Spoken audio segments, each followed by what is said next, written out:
NEET को लेकर JNG का आंदोलन खत्म हुआ और अब चर्चा में है राजस्थान के कृषि मंत्री किरोड़ी लाल मीणा।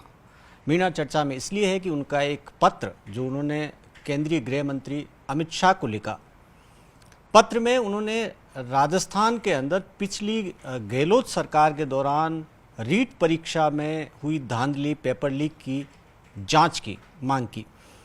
डॉक्टर साहब, ये तो नीट का मुद्दा चल रहा था, ये रीट कहाँ से आ गई? तो आपको जानकारी है कि पिछले राज्य में करीबन 18 में से 17 पेपर लीक हुए थे, जिसमें रीट का पेपर भी लीक हुआ था। और ये भी जानकारी में प्रदेश भर में बच्चे सड़कों पर उतरे थे। हमारे मतलब विशेषकर बीजेपी ने भी आंदोलन किया था। मैंने भी उसमें एक धरना दिया था घाट की गुणे के बाहर कई दिन तक। उस समय कोई कार्रवाई नहीं हुई और उसमें पकड़े गए तो छोटे मोटे लोगों को पकड़ा गया, जिनको कहते हैं मगरमच्छ, वो छूट गए।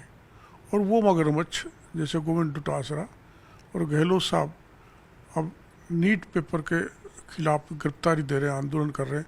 उनको कोई नैतिक अधिकार नहीं है, वो दलदल में फंसे हुए हैं, कीचड़ में। उन्होंने इतना पेपर लीक करवाया जो शर्म आती है। कल संसद में भी राजस्थान का मामला उठा के भाई सबसे ज़्यादा पेपर लीक हुए। आप नाम ले रहे हैं अशोक गहलोत का, गोविंद सिंह डोटासरा का। सवाल ये है कि पेपर लीक तो एक सिस्टम से होता है, पेपर माफिया हैं जो गिरफ्तार कर लिए गए, उनका क्या रोल है? इसलिए मैंने तो धर्मेंद्र प्रधान का क्या रोल है? तो वही रोल शिक्षा मंत्री अपने डोटासरा जी थे, उनका है। वो तो पीछा नहीं छुड़ा सकते ना। तो और उनका तो एक सरस्वती प्रिंटिंग प्रेस से सीधा संपर्क हुआ था, सीधी लेन देन हुई थी, आपस की बातें हुई थी।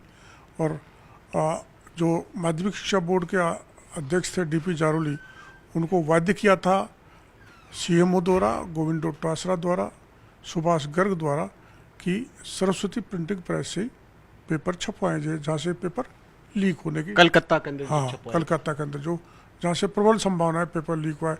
फर्स्ट रीजन यही है, वहीं से लीक हुआ है। दूसरा, इसमें राजीव गांधी स्टडी सर्किल जो एक एनजीओ है कांग्रेस का राष्ट्रीय स्तर का, जिसकी संयोजक श्रीमती सोनिया गांधी है, नेशनल कोऑर्डिनेटर सुभाष गर्ग है और गहलोत साहब भी उसमें पदाधिकारी हैं। उनके पदाधिकारी इसमें सीधे इन्वॉल्व थे। तो मैंने 6 पदाधिकारियों के नाम लिए थे, जिसमें से एक प्रदीप पारासर मात्र गिरफ्तार हुआ। बाद में मामला आगे बढ़ा नहीं। तो इसलिए मैंने निवेदन किया है केंद्रीय गृह मंत्री जी को कि ये चोर डकैत लुटेरे जिन्होंने राजस्थान के बच्चों का भविष्य बर्बाद कर डाला, एक स्वतंत्र एजेंसी से इनकी जांच हुई। आप राजीव गांधी स्टडी सर्किल की बात कर रहे हैं, उनकी परीक्षा में कैसे भूमिका आ सकती है? आपने जो पत्र लिखा उसके अंदर आपने तो कहा इसके तार तो 10 जनपद सोनिया गांधी तक मैं इसलिए कह रहा हूँ कि जो भी जैसे माना सुभाष गर्ग है, उनकी सलाह से सरस्वती प्रिंटिंग प्रेस को काम दिया। जिसे प्रदीप पारासर है, जैसे बने सिंह है, ऐसे जो नाम उसमें 5-6 नाम आ रहे हैं, कोटवाल है, ये सब सीधे सोनिया जी से कई बार मिले। वो भी अशोक गहलोत के साथ, गहलोत साहब के साथ। और गहलोत साहब के साथ सुभाष गर्ग भी जनपद में सोनिया गांधी जी से मिले। तो कोई आपत्तिजनक व्यक्ति मेरे से मिलता है, जैसे ये कहा जाए कि खाद के मामले में वो जो जुगल किशोर को पकड़ा है, स्वाभाविक है मेरा आज आएगी तो आकर कनेक्शन तो क्या है पता करना ही पड़ेगा। तो वहाँ तक इनका कनेक्शन है, इसलिए उस राज्य में ये मामला दब गया। इसका काम ढंग से हुआ नहीं जांच। और अब वो हम ये चाहते हैं कि कोई स्वतंत्र एजेंसी, चाहे वो ईडी हो चाहे एसओजी कराए, लेकिन जांच कराए, बहुत आवश्यक है। अच्छा, आपके यहाँ पर एजेंसी एसओजी है जो पेपर लीक की जांच कर रही है, तो ये बात तो आप यहाँ पर सीएम को पत्र भी लिख सकते थे। आप गृह मंत्री को पत्र लिख रहे हैं ईडी से जांच कराने के लिए? नहीं, ईडी ऑलरेडी घुसी हुई है। मैं ये कोई नई मांग की हो ऐसा नहीं है। ईडी ने पहले से जांच की है। हाँ, ईडी विलम्ब से आई, जैसे 1-1.25 साल बाद आई, जो डोटासरा जी के वहाँ गई थी किसी कर, तो उसको एक्टिवेट किया जाए और एसओजी को भी एक्टिवेट किया जाए। गृह मंत्री जी को पत्र लिखने का कारण तो ये है कि मामला अभी रीट का समाप्त नहीं हुआ है, अभी उसकी पेंडेंसी है और ईडी उसको देख रही है। तो ईडी को एक्टिवेट किया जाए और ऐसे जो बड़े मगरमच्छ बच गए उन पर शिकंजा कसा जाए। एसओजी, क्या जो एसओजी जांच कर रही है, आप क्या उससे संतुष्ट नहीं है? आपको लगता है कि एसओजी जिस लेवल पे नहीं, जांच करनी मैं चाहिए? संतुष्ट और असंतुष्ट की बात नहीं है। एसओजी भी जांच करे क्योंकि उसको भी प्रकरण उसके पास है, और ईडी भी जांच करे क्योंकि उनके पास भी प्रकरण है, और मामला भी समाप्त नहीं हुआ है। तो जब देशव्यापी आंदोलन नीट को लेके हुआ है, राज्यव्यापी आंदोलन रीट को लेके हुआ था, कई राज्यों में भी लीक हुए थे, पर हमारे बड़े पैमाने पर आपको पता है पेपर लीक हुआ था, तो उसकी जांच अधूरी है, उसमें जांच होनी चाहिए, ये मैंने मांग की है। गोविंद सिंह डोटासरा कह रहे हैं कि 2.5 साल क्या करे थे, 2.5 साल से आप गोविंद सिंह डोटासरा का नाम ले रहे हैं। नहीं, 2.5 साल नहीं, मैंने तो 21 में शिकायत कर दी थी, ये मेरा कागज है 21 से 2021 का। अब तो 2.5 साल सरकार आपकी है ना। नहीं तो आपकी है, तो इसीलिए तो हमने सरकार को कहा है कि आप इनके खिलाफ कार्रवाई करो। क्या ऐसे कोई सबूत है, ऐसे प्रमाण हैं? आप जो आरोप लगा रहे हैं लगातार, उससे पहले भी लगाते रहे, सरकार आने से पहले भी, ऐसे कोई सटीक प्रमाण है जिससे आपको लगता है कि गोविंद सिंह डोटासरा पूर्व शिक्षा मंत्री या सुभाष गर्ग उनकी एक तो जैसे जिस सरस्वती प्रिंटिंग प्रेस को काम दिया गया था वो अधिकृत नहीं थी। डीपी चारोली पर दबाव बनाया गया, उसने मना कर दिया क्योंकि उसको काम देना गैर कानूनी था, नियम विरुद्ध था। तो डीपी जारोली को सस्पेंड कर दिया। हाँ, बर्खास्त कर दिया ना, तो उस पूछताछ नहीं हुई ना, उससे पूछताछ करो। वो उन पर दबाव डाला गया था कि सरस्वती प्रिंटिंग प्रेस को काम दो।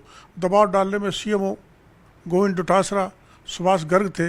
ये जब उनको पूछोगे तो चीज़ सामने आएगी, और सामने आएगी तो स्वाभाविक है इनकी क्या इंटरेस्ट था गोविंद डोटासरा या सुभाष गर्ग का, जो उस पर दबाव डाल के सरस्वती प्रिंटिंग प्रेस को ही पेपर दिए। और एक चीज़ और है रहस्यमय, जिसका खुलासा आज तक नहीं हुआ, जो मैंने पत्र में डाला है, कि जो कंटेनर जो पेपर ला रहा था उसमें कोई सिक्योरिटी नहीं थी। कंटेनर पलट गया था जमरागढ़ रामगढ़ में, और पेपर क्वेश्चन भी बिखर गए थे वहाँ पर, और वो मरा मिला ड्राइवर। ऐसी सिक्योरिटी में पेपर नहीं ला जाना और उसकी मौत हो जाना संदेह के घेरे में, तो गहराई में जाएंगे तो इसमें मेरे आरोप सिद्ध होंगे। तो ये मुद्दा तो आप जो कंटेनर वाला मुद्दा है, ये आप पहले भी सरकार में आने से पहले भी उठाते रहे, तो आपकी सरकार आ गई, ये जांच क्यों नहीं हो पाई? उठाता रहा हूँ मैं पहले भी, और मैं उनकी जो धर्मपत्नी थी ड्राइवर की, उसको लेकर धरने पर बैठा था राजेंद्र जी गुडा के बंगले पर, उनको पैकेज भी दिलाया था। मैं तो एक चीज़ इसमें ये डाली है कि ये भी एक संदेह पैदा करता है कि अगर कंटेनर का पलट जाना, कोई एस्कॉर्ट नहीं होना पुल कंटेनर के आगे, या उसमें कंटेनर में ड्राइवर के साथ कोई गार्ड नहीं था, सुरक्षा प्रहरी, और अकेला ही वो ला रहा था, और ये घटना हो गई। That is one of the point. मेरा कहने का मतलब ये, जो आप कह रहे हो हाँ आपकी सरकार में जांच होनी चाहिए, तो बिल्कुल मैं आपके चैनल के जरिए दोबारा मुख्यमंत्री जी को कहूँगा कि इसकी जाँच कराई जाए।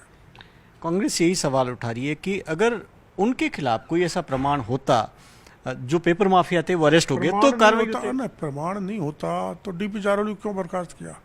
प्रमाण नहीं होता तो प्रदीप पाराशर को क्यों गिरफ्तार किया, जो राजीव गांधी स्टडी सर्कल का सक्रिय सदस्य है? प्रमाण नहीं होता तो रामकृपाल मीणा को क्यों गिरफ्तार किया? तो तीसरी कर दी राम गोपाल मीणा, प्रदीप पाराशर, दो छोटे लोगों को पकड़ के छुट्टी कर दी आगे, लिंक ही नहीं जोड़ा जांच एजेंसी ने।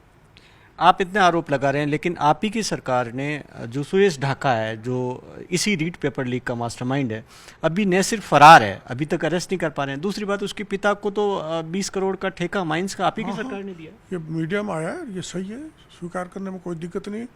हमारी सरकार को तेजी से काम करना चाहिए। तो पैसा कहाँ से आया उसके पास में, उसके पिता के पास में? वो भी जांच का विषय, उसकी हर प्रॉपर्टी अटैच कर दी थी, तो पैसा कहाँ से आया, सरकार को जांच करनी चाहिए। जब आप कोचिंग सेंटर जो और किसी का था, बिल्डिंग थी, उसको तोड़ दिया और पिता के पास पैसा आ रहा, उनको तोड़ दिया, पिता के पास पैसा आया, तो वही है। मैं राज्य सरकार को भी मैंने कॉपी भेजी है, मुख्यमंत्री जी को, केवल अकेले अमित शाह जी को नहीं।